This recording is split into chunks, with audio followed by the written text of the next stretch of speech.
Assalamualaikum warahmatullahi wabarakatuh. Salam sejahtera untuk kita semua. Om Swastiastu, Namo Buddhaya, salam kebajikan rahayu. Jadi teman-teman,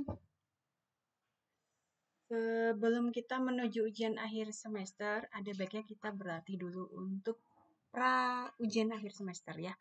Jadi kali ini kita tetap akan membahas beberapa soal terkait kecerdasan buatan.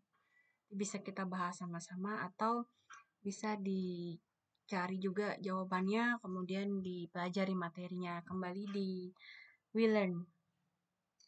Baik, kita langsung saja. Yang pertama itu apa yang dimaksud dengan representasi pengetahuan di dalam kecerdasan buatan, teman-teman?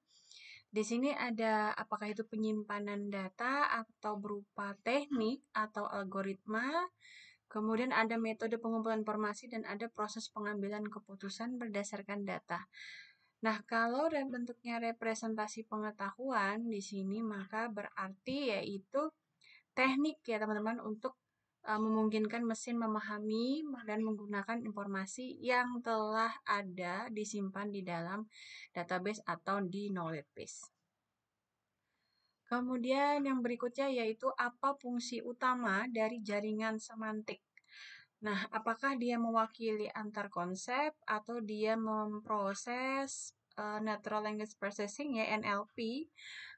Kemudian apakah dia dilakukan untuk melakukan perhitungan matematis atau dia untuk menyimpan data setelah data itu kita ambil dari sumber ya. Atau kita mau mengendalikan robot. Jaringan semantik ya teman-teman ya. Itu biasanya di antara semua konsep itu ada jaringan yang mewakili. Oke. Berikutnya itu ini yang ketiga ya.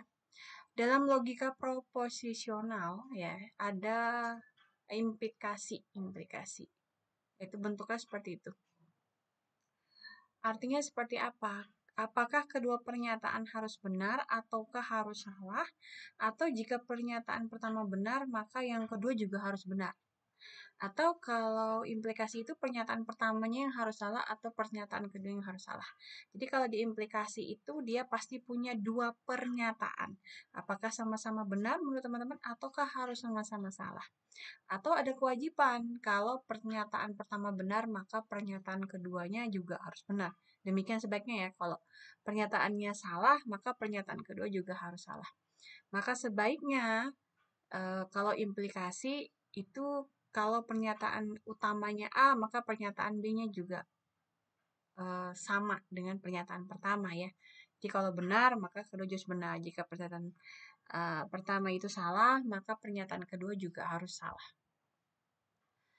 Berikutnya di sini kita punya case based reasoning ya. Apa yang dimaksud dengan pernyataan berbasis kasus? Kita lihat di sini ada menggunakan aturan logika untuk memecahkan masalah. Atau kita pakai masa lalu, ya riwayat rekam jejak di masa lalu untuk kita bisa menyelesaikan masalah yang saat ini. Kemudian apakah kita menggunakan kemungkinan-kemungkinan hal-hal alternatif yang terjadi dalam pengambilan keputusan. Atau kita menggunakan metode statistik ya untuk proses analisis. Atau kita menggunakan algoritma genetika untuk optimasi. Jadi kalau case based reasoning itu kata kuncinya adalah ada kasus atau kejadian di masa lalu. Sehingga hal itu bisa dijadikan data atau informasi kemudian dimasukkan dalam knowledge base supaya saat ini bisa menyelesaikan masalah berdasarkan pengalaman. Berikutnya, apa yang menjadi fokus utama dari metode heuristik? Nah, metode heuristik ini artinya metode yang saling berkaitan ya dalam proses pencarian solusi. Jadi, kalau teman-teman masih ingat itu metode informed search, metode yang kita punya informasi sebelumnya. Apa lalu fokusnya? Apakah dia pasti ya menemukan solusi yang akurat dan efektif? Atau kita pakai semua data yang tersedia? Atau kita gunanya itu untuk meningkatkan efisiensi pencarian dengan menggunakan rule-rule yang ada? Kemudian apakah itu untuk menghindari kesalahan dalam pengambilan keputusan? Jadi meminimalisir error kalau di heuristik. atau kita bisa simpan semua kemungkinan solusi. Jadi alternatif yang ada kita bisa pakai untuk lihat semua kemungkinan solusi. Nah, sekali lagi perlu diingat, heuristik itu adalah informed search, metode pencarian terinformasi. Jadi, dia pasti lebih cepat ya dalam melakukan proses pencarian karena kita punya data sebelumnya. Oke. Kemudian kita juga bisa menggunakan rule-rule yang sudah ada berdasarkan proses pencarian atau berdasarkan data-data yang sudah kita miliki sebelumnya. Berikutnya, apa yang dimaksud dengan ketidakpastian dalam kecerdasan buatan?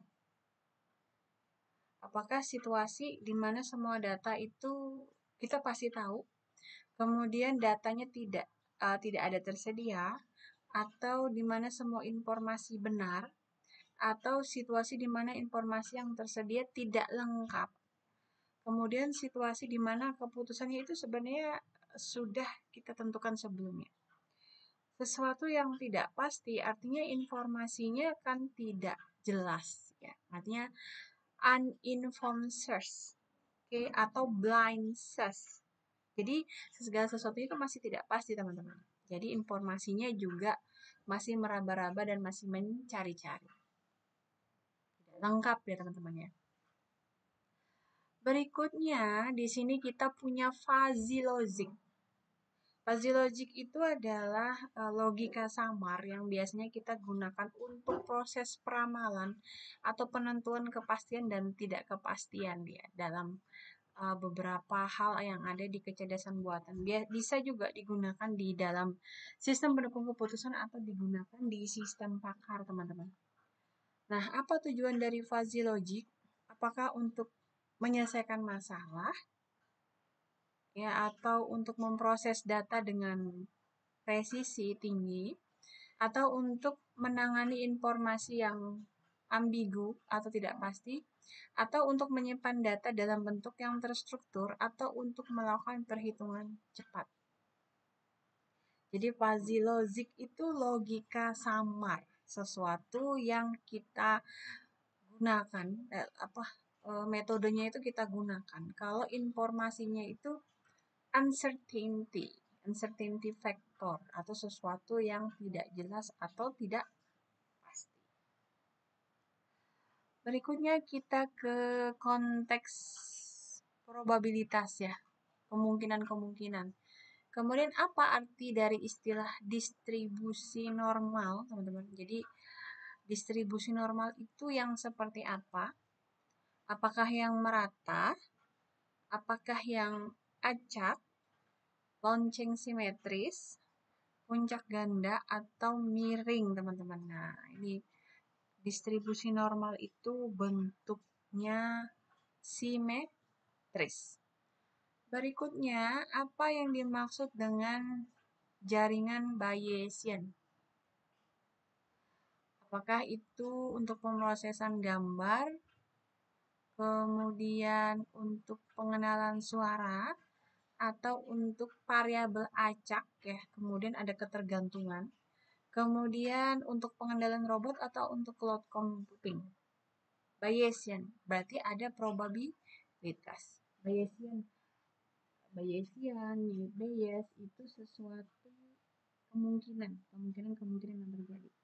Jadi berupa jaringan probabilistik. Berikutnya kita ke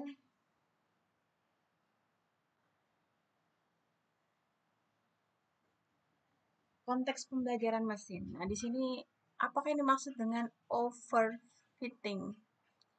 Apakah dia terlalu sederhana, kemudian tidak bisa menangkap pola data dengan baik? Ataukah dia model yang terlalu rumit dalam menangkap kebisingan selain pola data? Atau dia memiliki akurasi yang tinggi pada data pelatihan dan data uji?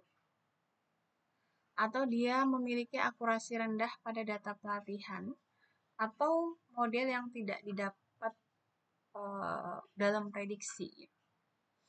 Di sini kita lihat ada kata kuncinya yaitu pembelajaran mesin dan juga overfitting. overfit. Ya, jadi kelebihan. Pasti kata kuncinya adalah terlalu. Fit. Fit itu terlalu sesuai ya, sehingga dia jadi lebih rumit. Nah, kemudian dia bisa menangkap noise di dalam sebuah pembelajaran sehingga mengganggu terkadang untuk pola data yang sudah kita ujikan. Berikutnya di sini kita apa peran dari data training? Data-data pelatihan sebelum kita lakukan uji coba ya. Jadi apa nih kita gunakannya untuk kita uji modelnya, kita validasi modelnya, atau kita latih dulu modelnya dengan contoh-contoh yang kita ketahui, atau kita buat simpan nih hasil prediksi, atau untuk mengoptimalkan parameter model.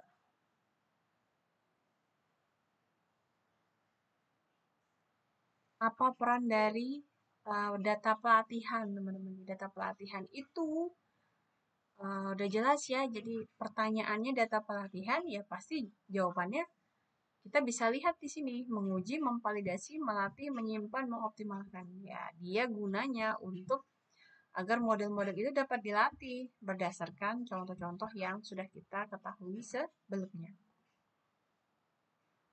Berikutnya ini kita punya deep learning, teman-teman. Nah, deep learning ini maksudnya bagaimana? Apakah dia menggunakan pohon keputusan, atau dia menggunakan jaringan saraf tiruan, atau dia menggunakan algoritma genetika, atau logika fuzzy atau clustering. Nah, ini semuanya merupakan teknik pembelajaran mesin ya, machine learning gitu. Cuman dia kalau deep itu dia pakai apa? Pohon keputusan, JST, genetika, fuzzy atau clustering gitu. Jadi kalau deep learning dia prosesnya penggunaan jaringan dengan banyak lapisan. Jadi dia masuk ke dalam lapisan-lapisan itu kemudian melakukan proses pembelajaran. Berikutnya kita ke sini. Apa tujuan utama dari penggunaan jaringan saraf konvolusional atau convolutional neural network ya? Untuk apa nih? Natural language processing kah? Untuk pengenalan gambar dan video kah? Atau untuk data statistik? Untuk pengendalian robot? Atau sinyal audio? Jadi kalau convolutional network itu biasanya kita pakai untuk memahami atau mengerti dari sebuah gambar ataupun video. Berikutnya kita ke apa yang dimaksud dengan pembelajaran atau reinforcement learning. Apakah pembelajaran berdasarkan data yang sudah diberi label, atau reinforcement atau penguatan pembelajaran? Jadi reinforcement itu adalah penguatan pembelajaran ya. Apakah dia termasuk pembelajaran yang tanpa pengawasan, atau dia menggunakan reward ya, sesuatu yang kita dapatkan, atau punishment apabila kegiatan itu tidak tercapai untuk memandu perilaku manusia atau agent. Atau reinforcement itu supaya kita bentuk klaster-klaster, terkelompok-kelompok sehingga lebih mudah diarahkan. Atau kita menggunakan pohon keputusan, nanti alurnya menyesuaikan dengan pohon keputusan itu. Untuk reinforcement learning itu biasanya dia kita pakai feedback. Reinforcement learning itu kata kuncinya biasanya dia pakai feedback. Feedback itu artinya kita sudah melaksanakan, kemudian apa nih hasil yang kita dapatkan setelah kita melakukan kegiatan tersebut. Berikutnya di sini kita dalam konteks pengolahan bahasa alami atau natural language processing, kita pernah dengar itu namanya tokenisasi. Tokenisasi itu apa? Apakah kita bagi teks jadi unit yang lebih kecil, gitu ya? Teks kita ubah, kita part-part gitu ya, kita bagi-bagi jadi seperti kata atau frase, atau kita menghapus kata-kata umum dari teks, ya. Yang general-general kita buang, kemudian kita ambil yang lebih spesifik, atau kita gabungkan kata-kata yang mirip, atau kita translate teks ke bahasa yang lain gitu, supaya lebih mudah dipahami oleh pengguna. Kemudian atau kita hitung berapa banyak kata itu muncul dalam sebuah teks. Nah, kalau di dalam pemrosesan bahasa alami biasanya kita itu untuk token biasanya kita membagi teks. Jadi supaya lebih mudah aja dipahami apakah katanya atau frasenya. Kemudian di sini ada analisis sentimen. Apa sih tujuan dari kita menggunakan analisis sentimen dalam pengolahan bahasa alami?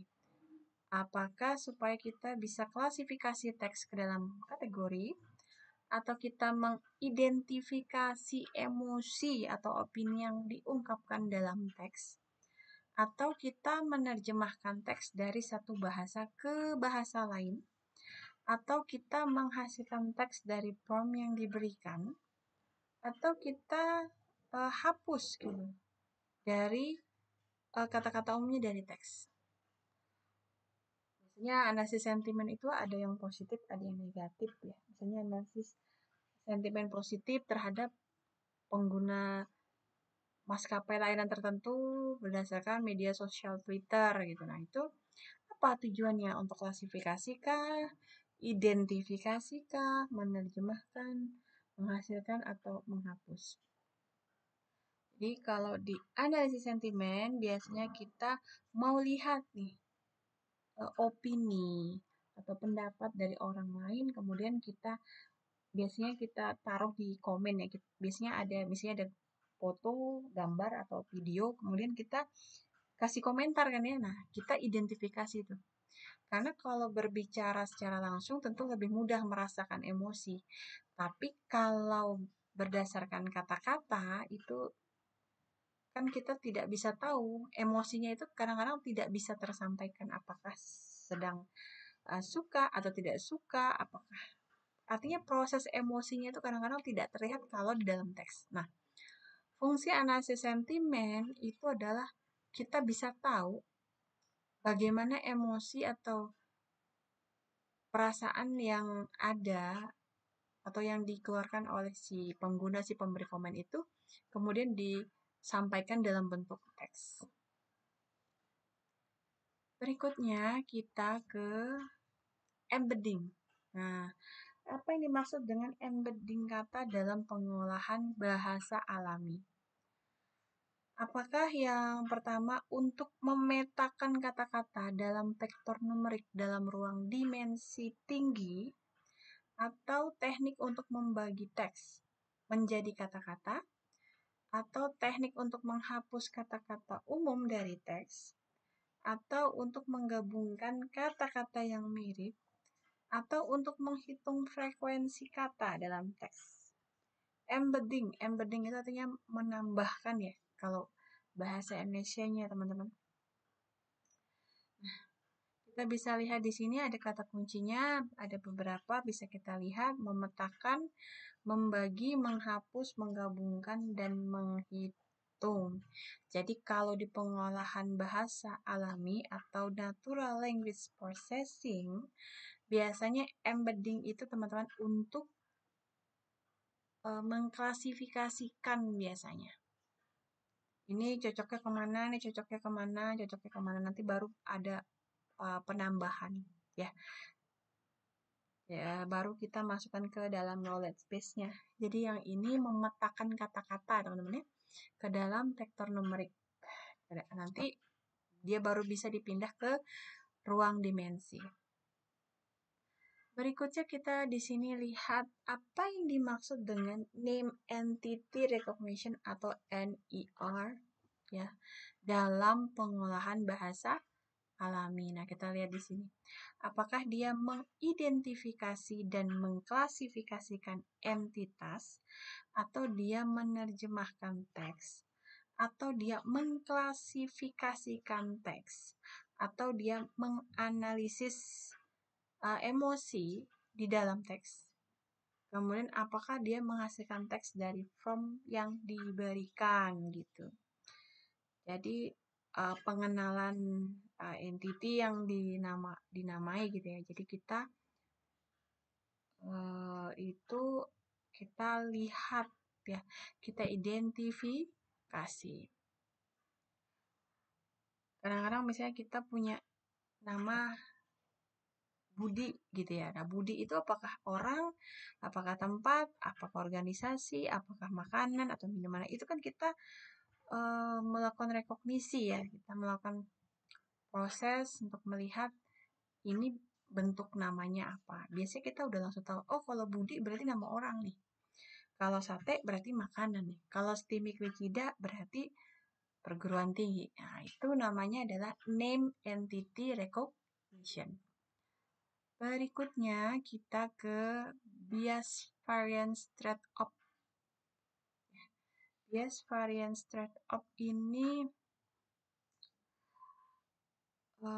apakah bentuknya berupa keseimbangan antara kompleksitas model dan kemampuannya untuk mengeneralisasi data baru, atau dia hubungan antara kesalahan prediksi dan kesalahan aktual, atau teknik untuk mengurangi ukuran dataset, atau dia merupakan metode untuk meningkatkan ya kecepatan pelatihan, atau dia merupakan penggabungan beberapa model untuk meningkatkan akurasi. Bias itu ada sesuatu yang tidak sesuai, artinya kelebihan ya. Kemudian kita buat trade-off-nya supaya dia lebih equivalence atau balance ya. Jadi bias kita buat jadi variance trade-off. Jadi dia keseimbangan. Oke. Walaupun dia sebenarnya metode juga sih. Cuman lebih ke arah supaya menyeimbangkan antara kerumitan model yang dimiliki dalam sebuah komposisi itu dengan kemampuannya untuk mengeneralisasi data baru.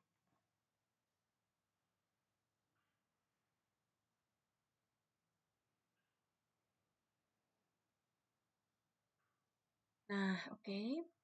Berikutnya setelah bias variance trade-off, kita ke teknik regularisasi di dalam pembelajaran mesin.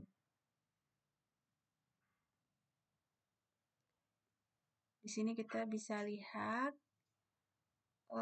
apa tujuan utama dari regularisasi. Apakah untuk mencegah overfitting atau untuk meningkatkan ukuran dataset atau mempercepat proses dari pelatihan atau supaya data itu lebih rasional, lebih simple juga sehingga dimensionalitasnya lebih kurang, atau kita mau gabungkan beberapa model. Nah, regularisasi itu biasanya digunakan untuk supaya lebih seimbang. Jadi dia tidak overfit. Berikutnya di sini apa yang dimaksud dengan jaringan saraf tiruan?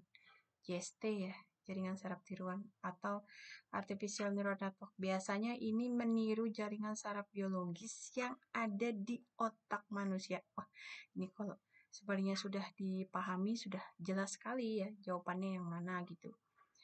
Jadi sebenarnya ya dia bentuknya algoritma atau tahapan. Tapi pada akhirnya dia bisa ambil keputusan berbasis rule yang sudah diterapkan berdasarkan kasus-kasus sebelumnya juga. Termasuk metode penyimpanan data juga dan bisa mengolah sinyal. Tapi kalau ditanya apa yang dimaksud dengan JST, dia jelas meniru jaringan saraf biologis yang ada di otak kita. Berikutnya, di sini kita lihat algoritma backpropagasi di JST. Jadi kalau lihat algoritma backpropagation di JST, bisa melakukan segmentasi data juga, bisa inisiasi bobot jaringan juga, bisa nanti update bobot ya. Jadi selain inisialisasi, dia juga bisa bobot. Dia bisa memisahkan data, dia bisa konversi. Tapi fungsi utamanya itu apa untuk algoritma backpropagasi?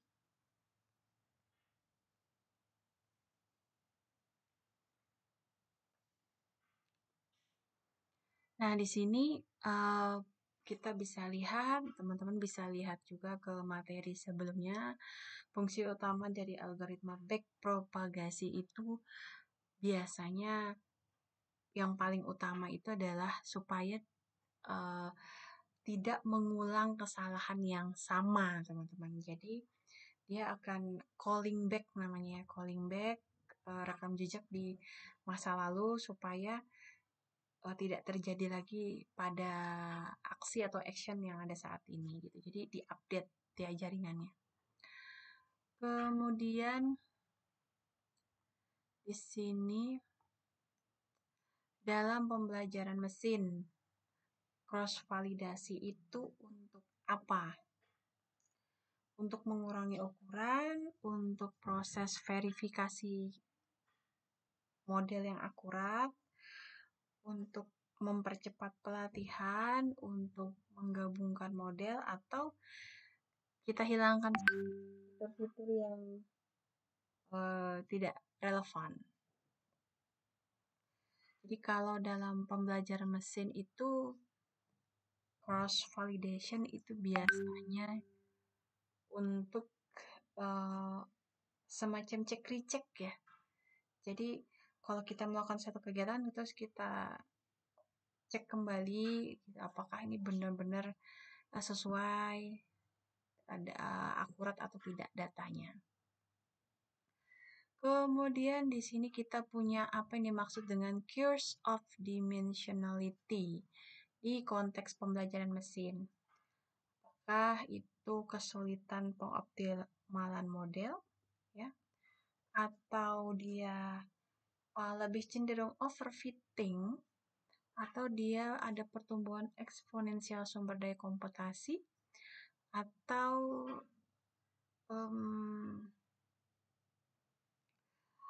tantangan visualisasi data berdimensi tinggi, atau semua jawabannya benar. Semua jawabannya benar.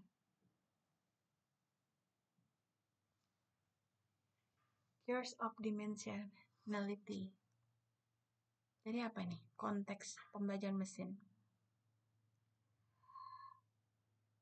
Apakah ada kesulitan dalam mengoptimalkan model, atau bisa jadi di dimensi pembelajaran itu ke overfitting, atau pertumbuhan eksponensialnya gimana, atau malah ada tantangan visualisasi datanya. Jadi apa itu dalam konteks pembelajaran mesin? Semua benar ya teman-teman. Berikutnya kita ke ini. Di dalam kecerdasan buatan itu apa yang dimaksud dengan transfer learning atau transfer pembelajaran ya? Apakah dia menerapkan pengetahuan dari satu tugas ke tugas lain yang terkait? Ataukah dia melatih model dengan beberapa dataset? Atau dia menggunakan metode ensemble untuk meningkatkan performa model? Atau dia implementasi pemrosesan paralel untuk komputasi lebih cepat? Atau dia melakukan konversi teman-teman dari yang terawasi ke tidak terawasi? Transfer learning. Jadi ada proses pemindahan. Terus proses pemindahan apa itu? Yaitu semacam transformasi ya dari satu tugas ke tugas lain. Jadi kalau kita diberi arahan gitu ya, atau kita diberi suatu kesempatan, kita akan melakukan dari beberapa tindakan itu kan ada proses transisi dari satu tugas kita kerjain ke tugas lain. Berikutnya di sini apa ini? Metode yang umum digunakan untuk optimasi hyperparameter. Apakah grid search, ya, pencarian berbasis grid, atau K-means clustering, backpropagasi, principal component analysis, atau regresi linear.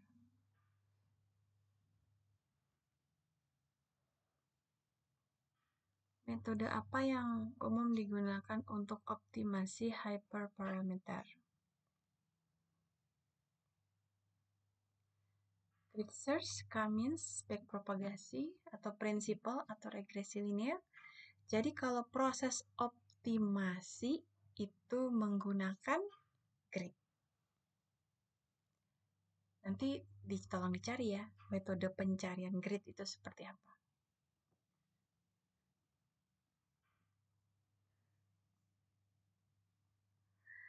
Nah ini tadi, kita ada bahas ya, bias variance trade-off. Semoga masih ingat. Apa yang dijelaskan oleh bias variance trade-off dalam pembelajaran mesin?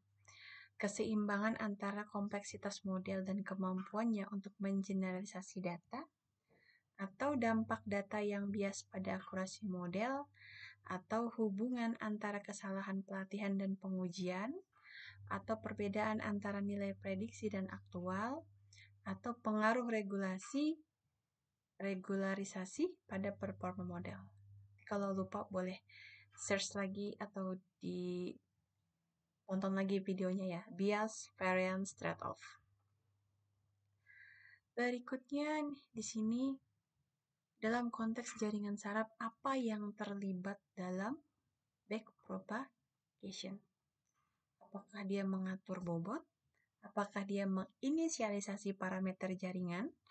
Apakah dia membagi data menjadi item-item pelatihan ya? Jadi satu set itu untuk training, nanti ada satu set lagi untuk testing gitu. Pada kapan pelatihan, kapan pengujian. Kemudian apakah dia mengkonversi ya?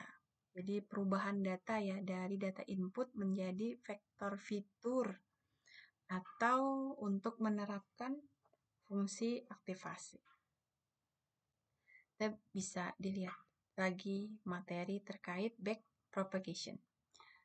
Berikutnya di sini, algoritma pembelajaran mana saja yang menggunakan sinyal reward untuk memandu perilaku?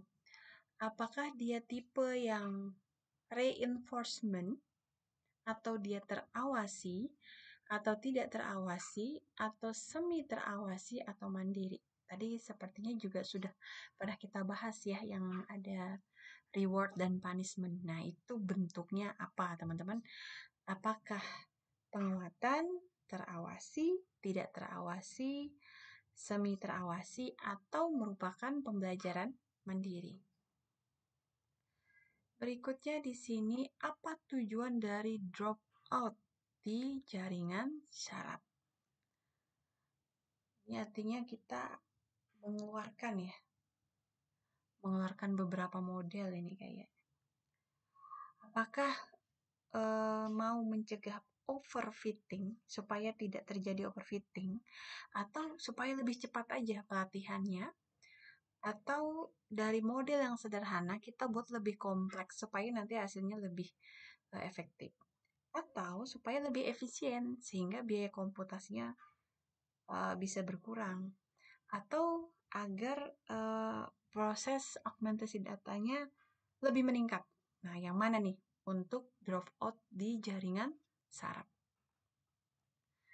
Berikutnya ini pengolahan bahasa alami. Ada istilah sequence to sequence. Apakah dia memetakan urutan input ke urutan output, atau dia melakukan tokenisasi teks menjadi urutan, atau dia melakukan parsing nih teman-teman. Urutannya di parsing aja sehingga jadi tree nanti, sehingga lebih bisa bercabang. Kalau urutan kan dia rata. Apakah dia mau kita buat jadi pohon sequence to sequence, atau kita mau terjemahkan urutannya menjadi vektor, atau kita kelompokkan urutannya menjadi kelompok-kelompok. Yang mana nih? Sequence to sequence. Kemudian ada yang namanya metode pembelajaran mesin yang sering digunakan untuk tugas pengenalan gambar. Metode pembelajaran mesin yang sering digunakan untuk tugas pengenalan gambar. Di sini ada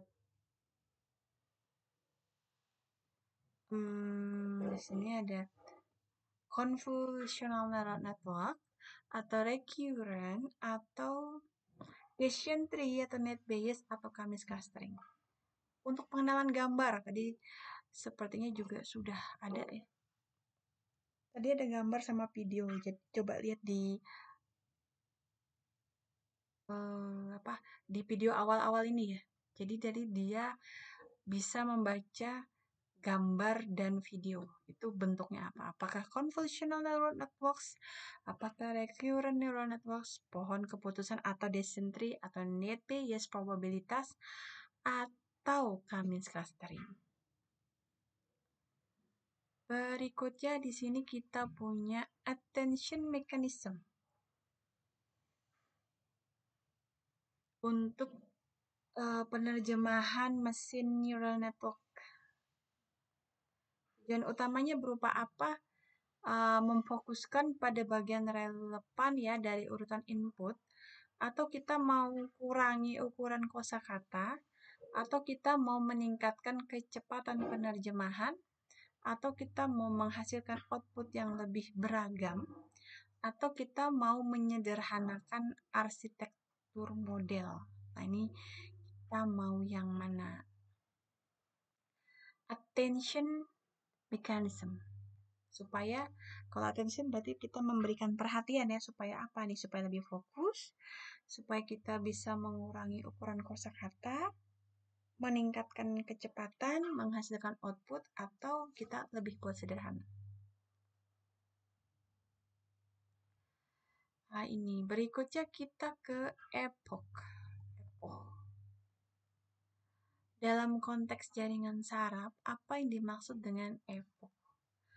Apakah satu kali tapi lengkap melalui dataset pelatihan atau pembaharuan tunggal parameter jaringan,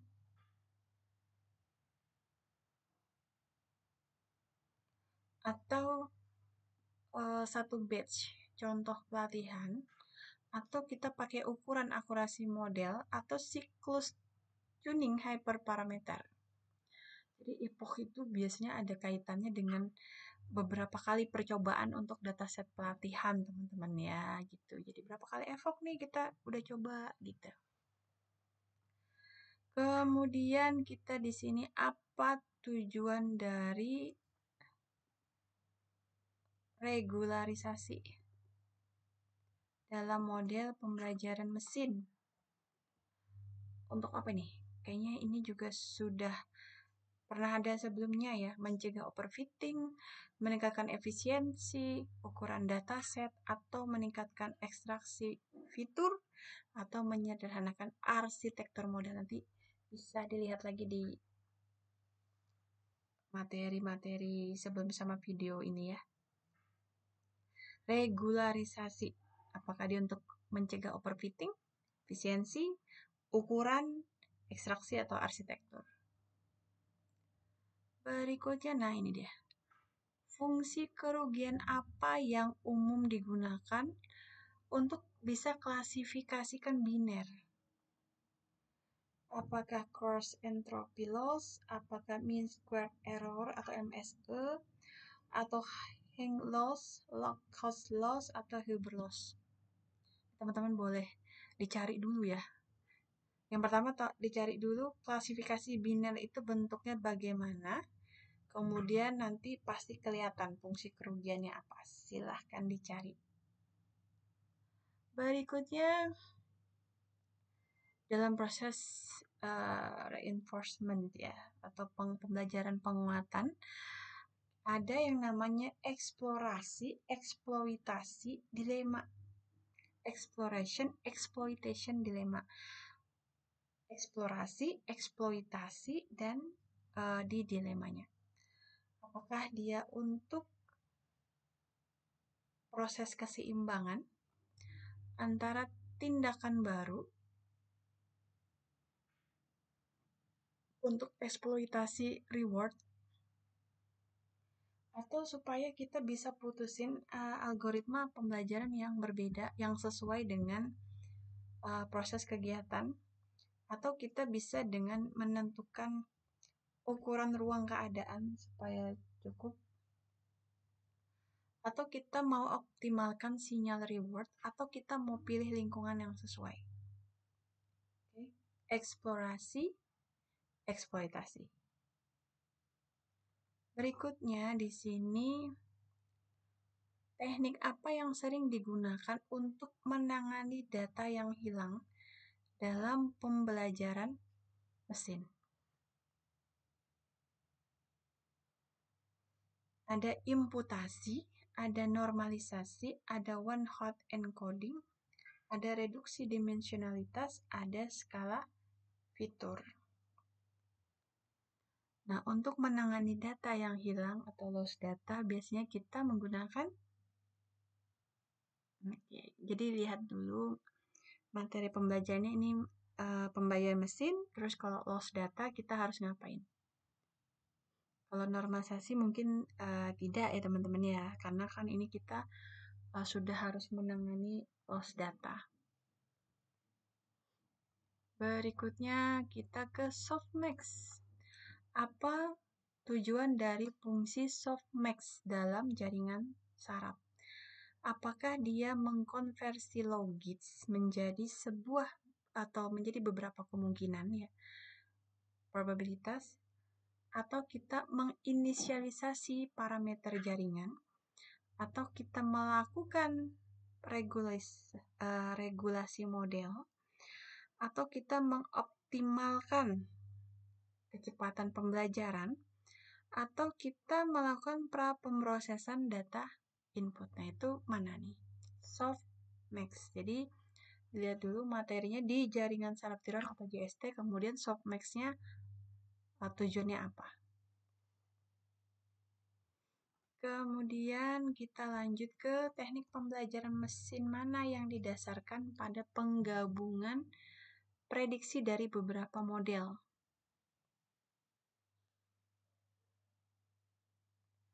Pembelajaran ensemble atau reduksi dimensionalitas atau pembelajaran penguatan, atau kita pakai SVV, support vector machines, atau kita kelompokkan aja. Di sini kata kuncinya penggabungan prediksi dari beberapa model. Dia biasanya itu teknik pembelajarannya ada pengurangan ya, supaya dimensionalitasnya tidak terlalu kompleks. Jadi biasanya berupa reduksi dimensionalitas. Berikutnya itu kita ke, nah di sini apa yang dimaksud dengan residual connection? Apakah itu berupa koneksi pendek yang melewati satu atau lebih lapisan, atau koneksi yang meningkatkan regularisasi, atau kita pakai umpan balik ya, feedback dalam suatu lapisan, atau ini merupakan augmentasi data, atau kita pakai di teknik tuning hyperparameter. Jadi ada koneksi residual ya, itu deep learning ya. Di deep learning residual itu bentuknya gimana? Yang jelas sih kita bisa melakukan sebuah koneksi ya, supaya kita bisa melewati beberapa lapisan yang memang ada, sehingga lebih bisa menjangkau hal-hal yang diinginkan walaupun koneksinya itu lebih dalam. Berikutnya di sini metode apa yang biasa kita gunakan untuk mengevaluasi performa model klasifikasi? Apakah dia matriks kebingungan, atau mean absolute error, atau root mean squared error, atau silhouette score, atau explain variance?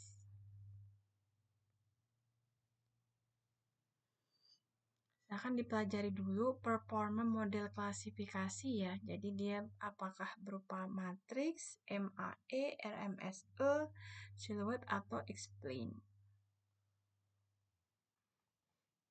Kemudian di sini apa tujuan dari komponen analisis komponen utama? Ya. Untuk mengurangi dimensionalitas, untuk proses klasifikasi, untuk mengoptimalkan parameter jaringan saraf, atau meningkatkan prapemrosesan data, atau menghasilkan data sintetis. Komponen utama ya, apa tujuan dari analisis komponen utama? Jadi kalau di jaringan saraf tiroid itu ada beberapa komponen, terus kita lakukan analisis tuh. Untuk apa? Supaya kita bisa mengurangi dimensionalitas, supaya tidak terlalu kompleks. Atau kita klasifikasikan nih datanya ke cluster, atau kita optimalkan aja parameternya ke jaringan saraf, atau kita tingkatkan prapemrosesan data, atau supaya kita punya data lain gitu di data sintetis.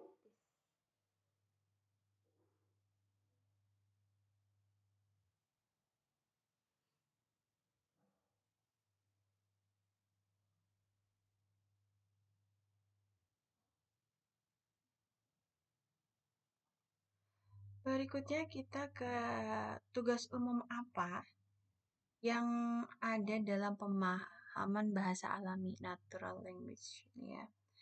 Apakah niat, sintesis suara, penerjemahan mesin, kita bisa ngasih deskripsi untuk gambar, atau untuk pengelompokan data. Ini sepertinya mudah teman-teman. Untuk pemahaman bahasa alami. Berikutnya di sini apa tantangan utama dalam resolusi koreferensi ya. Resolusi koreferensi dalam natural language processing. Apakah untuk mengidentifikasi pronomina yang merujuk pada entitas, atau supaya kita bisa menerjemahkan teks secara akurat, atau kita bisa tahu mendeteksi sentimen positif dan negatif dalam teks komen, atau kita memparsing kalimat ya menjadi struktur sintaksis, atau kita bisa hasilkan teks yang lebih koheren. Berikutnya di sini jenis saringan syaraf apa saja yang sering digunakan untuk memproses urutan teks dalam NLP. Apakah long short term memory? Apakah convolutional neural network? Apakah feed forward neural network? Atau di sini self-organizing map atau radial basis function network.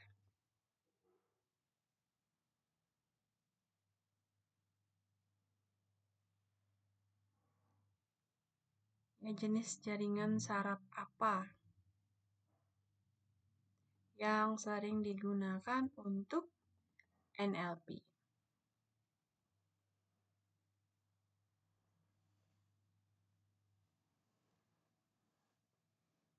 Kan dilihat-lihat berarti ini materinya natural language processing teman-teman ya. Berikutnya kita ke apa yang dimaksud dengan embedding dalam natural language processing. Apakah untuk memetakan kata, apakah untuk tokenisasi teks, atau untuk stemming dan lemmatization, atau jenis model bahasa, atau dia framework teman-teman supaya kita bisa melakukan parsing teks.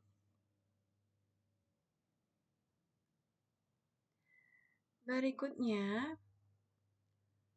di sini algoritma apa yang sering digunakan untuk pemodelan topik dalam analisis teks? Apakah dia latent direct allocation atau LDA, atau dia cukup menggunakan K-means clustering, atau menggunakan principal component analysis, atau dia menggunakan pohon keputusan, atau dia menggunakan probabilitas dari Naive Bayes. Jadi di sini kata kuncinya adalah algoritma permodelan topik, tapi digunakan untuk analisis teks. Bukan gambar ya, analisis teks. Berikutnya di sini apa tujuan dari Name Entity Recognition NER dalam NLP? Wah, ini tadi juga sudah teman-teman. Ini boleh diingat-ingat lagi nih. Untuk apa? Apakah untuk mengidentifikasi dan mengklasifikasikan entitas dalam teks? Atau kita supaya bisa parsing kalimatnya?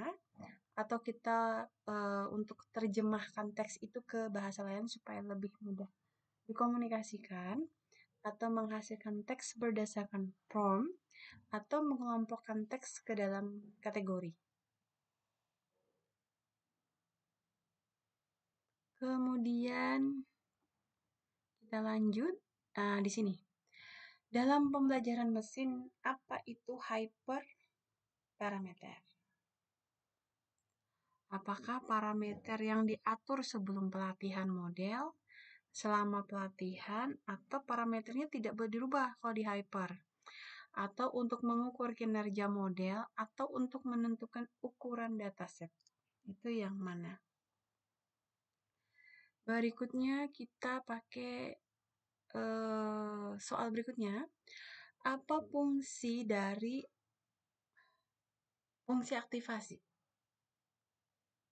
dalam jaringan saraf? Apakah untuk memperkenalkan nonlinearitas ke dalam model, untuk menginisialisasi bobot jaringan, mengurangi dimensionalitas data, mengoptimalkan fungsi kerugian, atau mengukur akurasi? Nah, ini deh. Fungsi aktivasi ya. Jadi silakan dibaca dulu materinya jaringan saraf, terus cari tahu fungsi aktivasi itu tugas utamanya apa. Berikutnya kita ke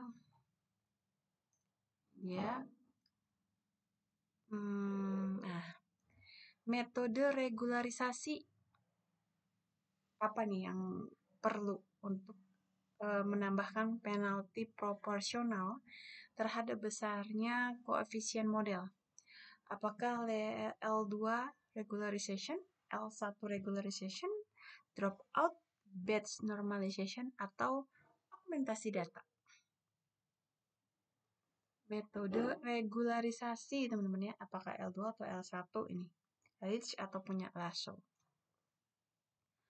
Berikutnya kita ke underfitting. Nah, tadi kita sudah mendengar overfitting. Nah, sekarang kita menemukan underfitting dalam pembelajaran mesin.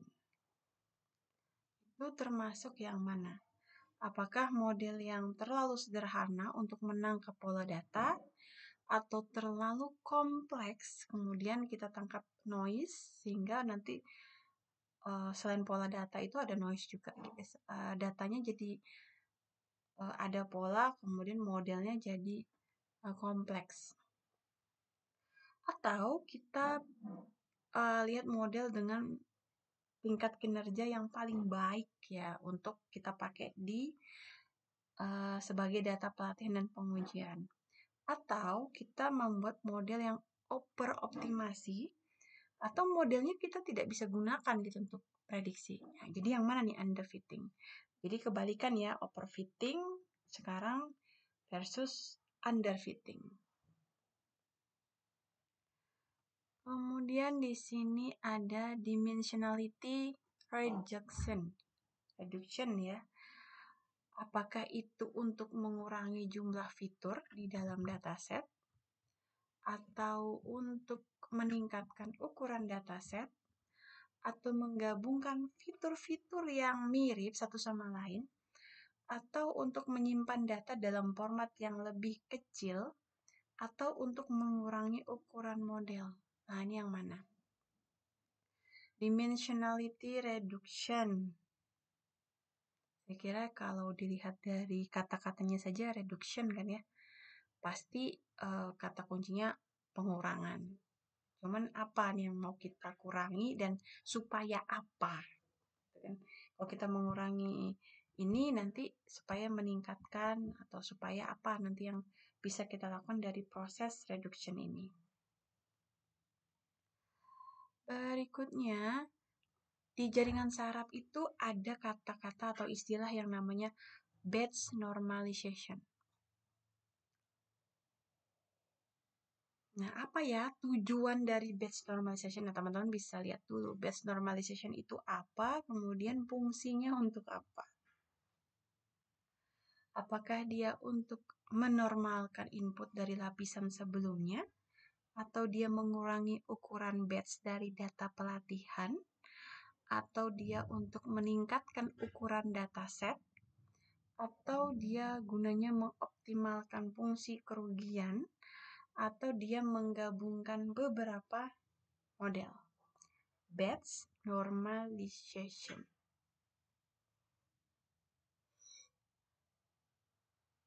Berikutnya kita ke, nah ini, dropout. Tadi teman-teman bisa lihat kembali ya. Batch di sini. Apa yang dimaksud dengan dropout dalam jaringan saraf? Untuk mengurangi kelebihan, overfitting, atau untuk meningkatkan ukuran dataset, mempercepat pelatihan, menggabungkan beberapa model, atau supaya fungsi aktivasinya lebih optimal. Berikutnya, ini kita ke ini metode apa saja yang digunakan untuk mengatasi masalah ketidakseimbangan kelas di dalam dataset. Apakah SMOTE, Synthetic Minority Oversampling Technique, ya. K-means clustering, Decision tree, regresi linear, atau principal component analysis. Jadi dicari dulu ya ketidakseimbangan kelas. Terus metodenya yang paling cocok apa?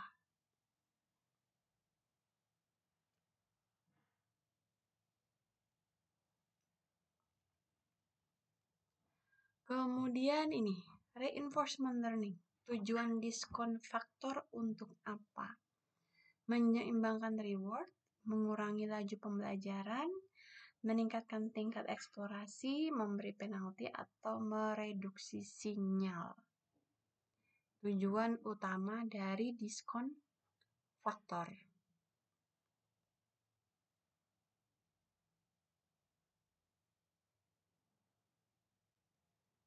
Diskon faktor berarti ada pengurangan ya teman-teman. Nanti kalau dari pengurangan itu tujuannya untuk apa? Berikutnya, algoritma apa yang sering digunakan untuk konversi suara ke teks? Wah ini nih. Jadi kalau kita masukkan voice itu nanti dia jadinya teks. Apakah connectionless temporal classification, atau K-means clustering, atau pohon keputusan, atau principal component analysis, atau support vector machines. Nah, itu yang mana?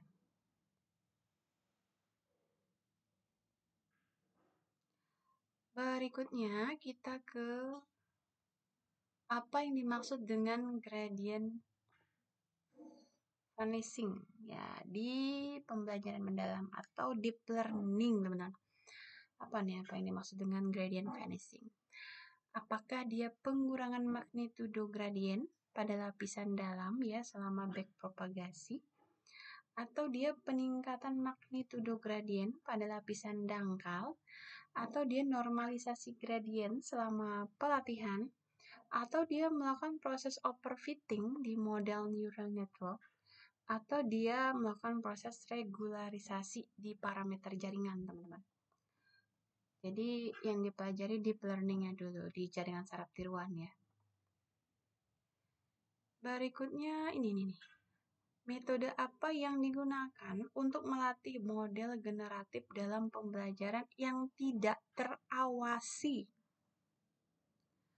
Apakah generative adversarial networks, K-means clustering, pohon keputusan, support vector machines, atau principal component analysis? Metode apa yang digunakan ya untuk melatih model generatif? Berikutnya di sini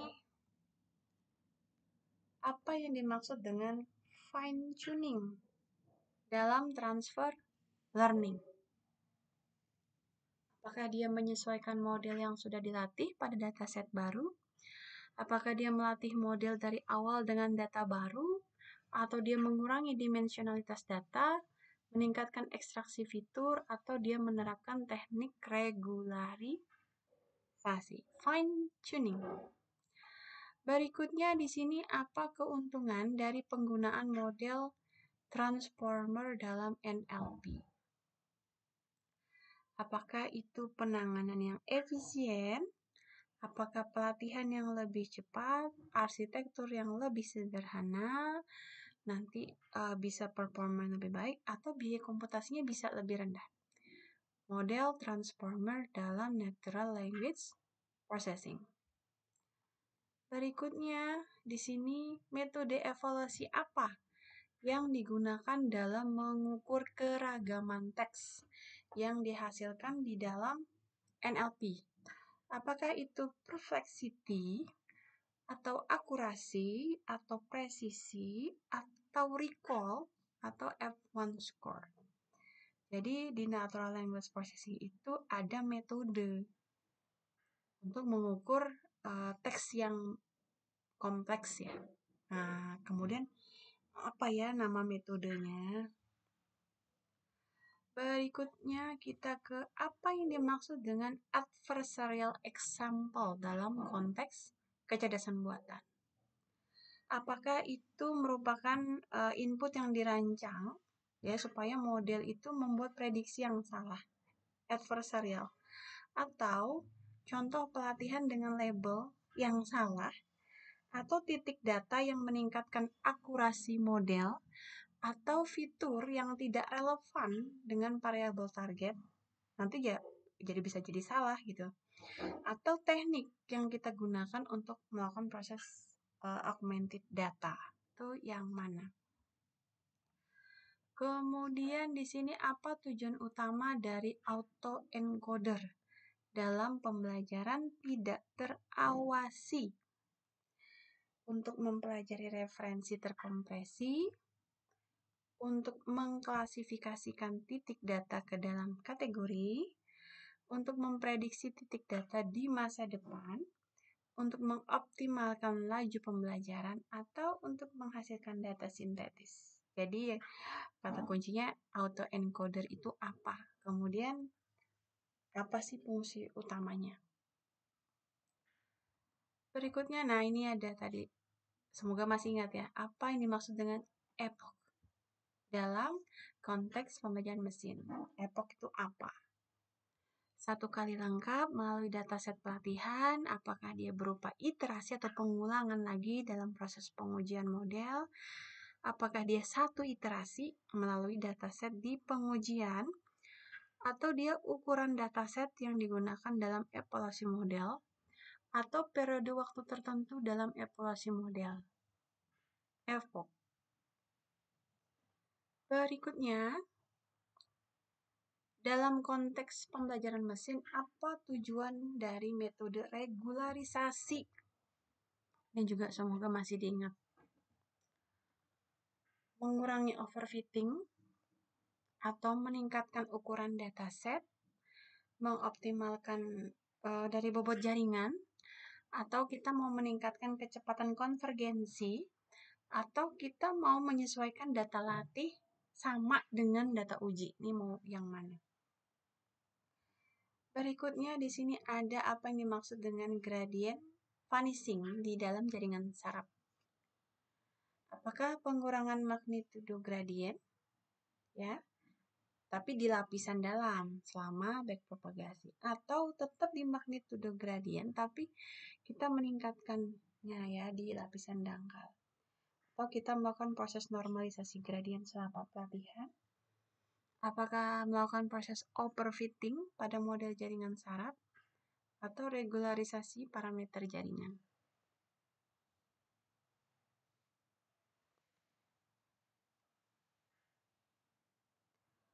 Berikutnya di sini metode apa yang biasa digunakan untuk menangani data yang hilang?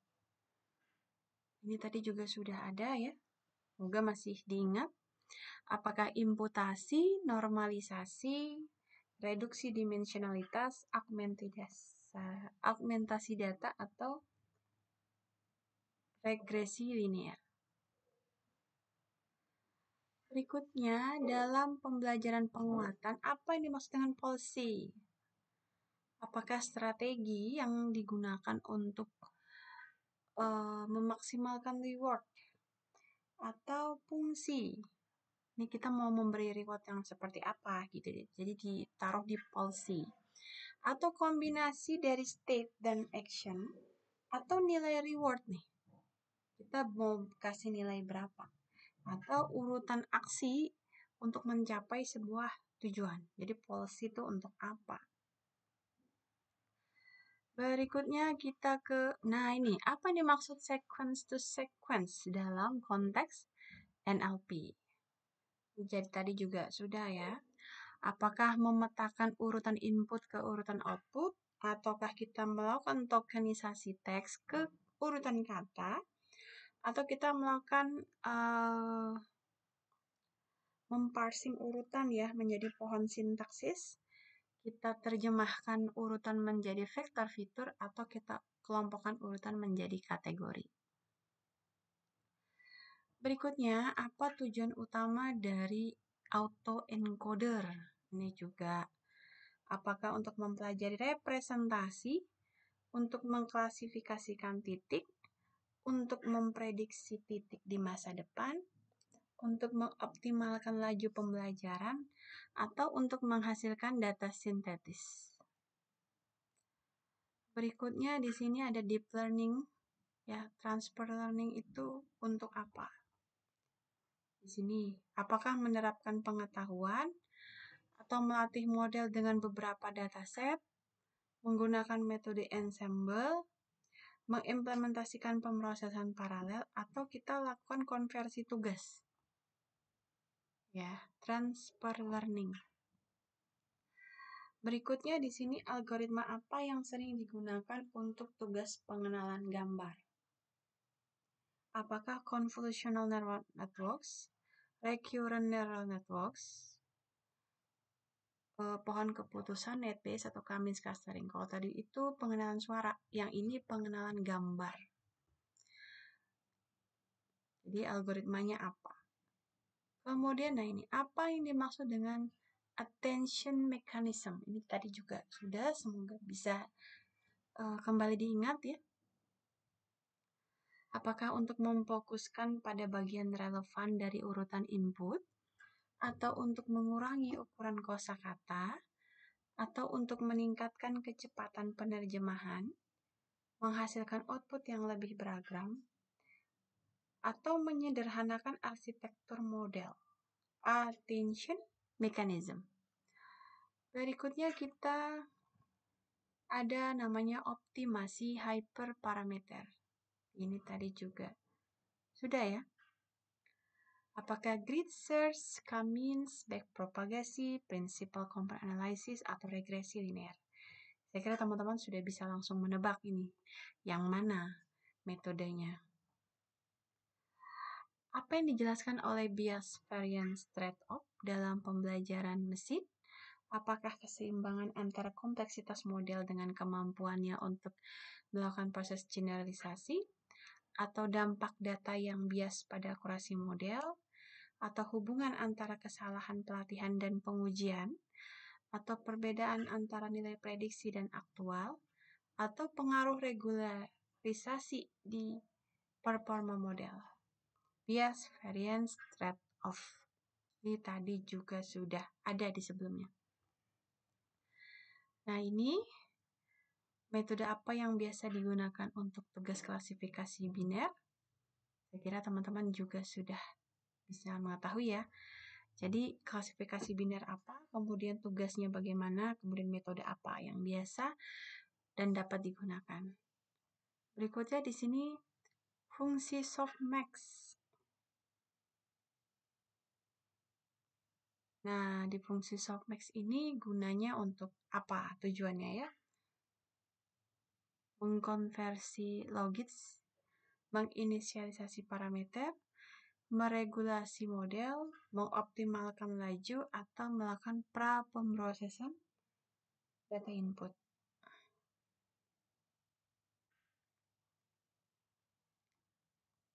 Berikutnya, di sini teknik pembelajaran mesin mana ini yang digunakan atau berdasarkan penggabungan prediksi. Jadi ada beberapa prediksi, kemudian kita gabungkan. Tekniknya berupa apa? Ensemble, reduksi dimensionalitas, pembelajaran penguatan, support vector machines, atau pengelompokan.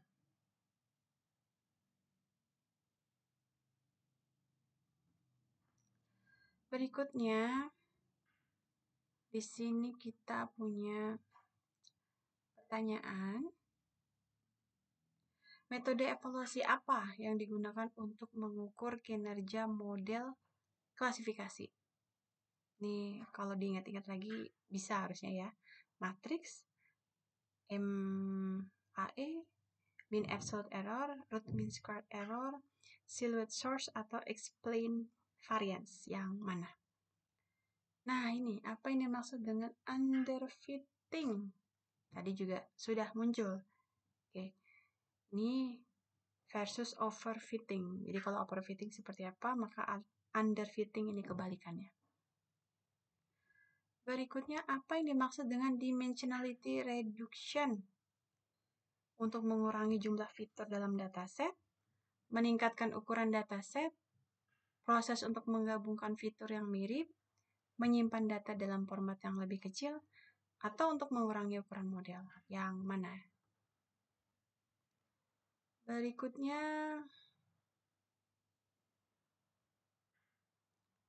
ini dimensionality reduction ya. Semoga juga masih ingat. Untuk apa ini ya? Mengurangi, meningkatkan, menggabungkan, menyimpan data, atau mengurangi ukuran model. Berikutnya, nah ini ada batch normalization. Dan teman-teman insya Allah sudah ingat ini. Silahkan, bisa langsung dijawab. Kemudian di sini metode apa yang digunakan? Oke, sudah terbaca semuanya teman-teman. Kita bisa lihat ya. SMOTI, Kamis, pohon keputusan, regresi, atau PCA. Yang mana ini? Ketidakseimbangan kelas dalam dataset. Nah, kemudian ada tadi discount factor. Discount factor tujuannya untuk apa? Berikutnya kita ke algoritma apa nih untuk konversi suara ke teks. Konversi suara ke teks. Jadi tadi ada yang ke video, kemudian ini untuk ke teks. Apa itu? CTC, Kamis, Decision Tree, PCA, atau SVM.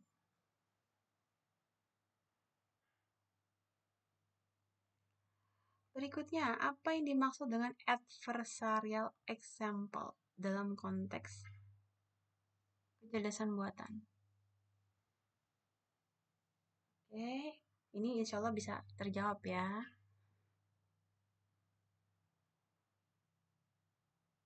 Oke, berikutnya kita ke fine tuning dalam transfer learning. Fine tuning dalam transfer learning. Apakah supaya dia modelnya sesuai sehingga lebih mudah dilatih pada dataset baru, atau kita melatih model dari awal dengan data baru, atau kira bisa mengurangi dimensionalitas data sehingga lebih mudah, atau kita meningkatkan ekstraksi fitur atau menerapkan teknik regularisasi, fine tuning ya, supaya modelnya bisa lebih sesuai. Berikutnya, apa keuntungan utama dari penggunaan model transformer dalam NLP? Jadi ini apakah untuk penanganan yang efisien terhadap ketergantungan jangka panjang dalam teks, atau pelatihan lebih cepat dibandingkan RNN, atau arsitekturnya bisa lebih sederhana, atau performanya lebih baik di pengenalan gambar, atau biaya komputasinya lebih rendah nih dibandingkan dengan metode tradisional. Penggunaan model transformer di dalam NLP artinya ada perubahan ya, ada transformasi nih ya. Yang mana keuntungannya yang paling utama? Kemudian, nah kalau ini masih ingat ya teman-teman ya, insya Allah. Apa metode evaluasi yang digunakan untuk mengukur keragaman teks atau kompleksitas teks?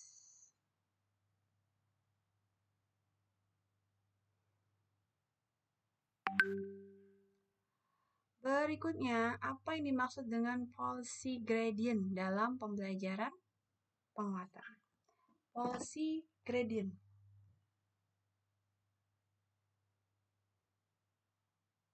Policy gradient.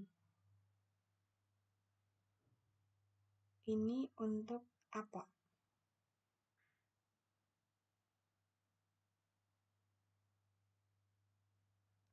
Apakah untuk menghitung gradient langsung dari beberapa policy, atau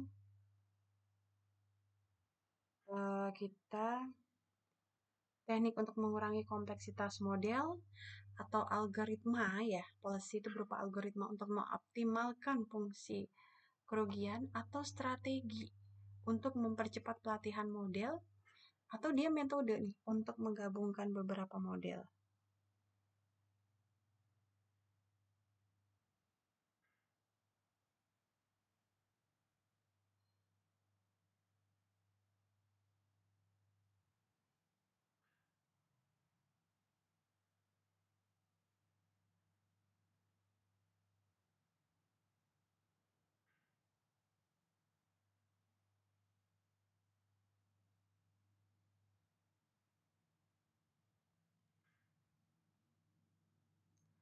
Berikutnya, nah ini ada namanya batch size, teman-teman, di dalam deep learning. Apakah dia itu merupakan jumlah sampel yang kita pakai ya untuk model di setiap iterasi, atau ukuran dataset yang digunakan untuk kita pakai pelatihan, ataukah jumlah neuron dalam setiap lapisan jaringan saraf, atau dia merupakan tingkat pembelajaran yang diatur untuk setiap batch data, atau dia frekuensi update parameter dalam model. Batch size ya. Size juga size aja udah ukuran tuh. Jadi kalau dipelajarinya deep learning dulu, kemudian ada istilah namanya batch size. Batch size itu apa? Berikutnya di sini apa yang dimaksud dengan one hot encoding dalam pembelajaran mesin? One hot encoding dalam pembelajaran mesin itu apa? Apakah merupakan representasi vektor tapi di bilangan bulat saja untuk mewakili data, atau teknik untuk mengurangi dimensi data, atau metode untuk mengelompokkan data berdasarkan fitur-fitur utama, atau dia representasi biner? Jadi dia gunakan nilai 1 untuk kategori relevan. Kemudian diproses, one hot encoding ya proses aja untuk menormalkan data. Oke, bisa dilihat di machine learning, kemudian one hot encoding itu apa. Berikutnya, metode yang digunakan untuk mengukur performa model klasifikasi multi-class. Ya, di sini apakah itu F1 score, ataukah akurasi, atau area under the curve, log loss, atau mean squared error. Oke, berikutnya apa yang dimaksud dengan word embedding dalam NLP? Apakah dia representasi vektor untuk kata-kata dalam ruang dimensi yang kontinu atau terus-terusan? Atau dia teknik untuk menghitung frekuensi dalam teks? Atau proses untuk mengurutkan kata-kata dalam urutan alfabetis? Atau representasi biner untuk kata-kata di dalam teks? Atau algoritma untuk mengelompokkan kata-kata berdasarkan makna? Word embedding. Jadi ada vektor sih di sana ya. Tapi dalam bentuk kata-kata, sehingga nanti ruang dimensinya itu bisa lebih sering berkesinambungan atau keterkaitan. Kemudian metode apa ini yang sering digunakan untuk membangun model pembelajaran tak terawasi? Autoencoder, regresi linier, pohon keputusan, Cummings clustering, atau NetEase. Metode apa yang sering digunakan untuk membangun model pembelajaran tak terawasi? Unsupervised ini ya. Berikutnya, apa yang dimaksud dengan back of words dalam pemrosesan bahasa alami? Apakah representasi dokumen, metode untuk menormalkan teks, algoritma untuk mengelompokkan kata-kata, proses untuk menerjemahkan teks, atau teknik untuk memecah teks menjadi token? Back of words ya. Jadi kita melakukan menampilkan dokumen teman-teman ini nanti kata-katanya apa yang muncul di teks-teks tersebut. Kemudian di sini dalam konteks pemrosesan bahasa alami ada yang disebut dengan stemming. Stemming itu apa? Menghilangkan akhiran kata untuk mencocokkan kata dasar, metode untuk menerjemahkan teks, algoritma untuk mengelompokkan kata-kata, teknik untuk mengekstrak fitur teks, atau representasi vektor untuk kata-kata dalam teks. Nah, kalau ini teman-teman insya Allah udah tahu ya. Apa yang dimaksud dengan overfitting dalam pembelajaran mesin? Oke, apakah modelnya yang terlalu kompleks dan menangkap kebisingan selain pola data? Ataukah dia modelnya terlalu sederhana untuk menangkap pola data? Atau model dengan performa tinggi pada data pelatihan dan pengujian? Atau model yang tidak dapat digunakan untuk prediksi? Atau yang terakhir, model yang menghasilkan hasil prediksi yang akurat? Overfitting. Dia tuh teman-teman terlalu kompleks. Jadi dia juga bisa tuh menangkap noise selain data-data yang sudah terpola. Oke, demikian teman-teman. Ini adalah beberapa latihan soal. Jadi teman-teman bisa sambil belajar ya. Selain melihat kembali materi pembelajaran yang sudah di-share di WeLearn. Baik, demikian terima kasih. Semoga bermanfaat semuanya ya. Wassalamualaikum warahmatullahi wabarakatuh. Salam sejahtera untuk kita semua. Om Swastiastu, Namo Buddhaya, salam kebajikan, Rahayu.